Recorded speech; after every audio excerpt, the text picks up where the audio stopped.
mabuting mag-isa kaysa makihalubilo sa mga taong peke ang intensyon. May mga ngumingiti sa harap mo, pero sa likod mo ay binabagsak ka. Nakakapagod makisama sa mundong puno ng pakitang tao.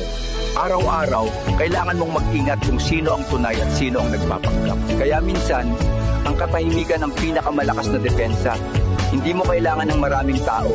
Ang kailangan mo lang ay yung totoo. Ito sa pamimintas nila.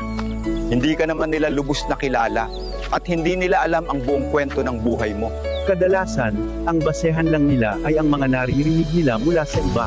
Madali kasing magsalita at manghusga kahit kulang ang kaalaman. Tandaan mo to, people attack others to hide their insecurities.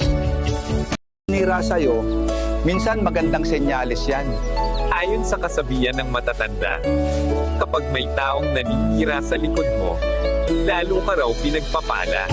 Hindi nila namapalayan na habang naninira sila, parang tinatanggal nila ang negative energy sa iyo, kaya mas gumagaan ang daan ng biyaya. Kaya kapag may naninira sa'yo, huwag mo silang gantihan. Hayaan mo sila sa ginagawa nila, habang ikaw ay patulong na binibigyan ng mga biyaya.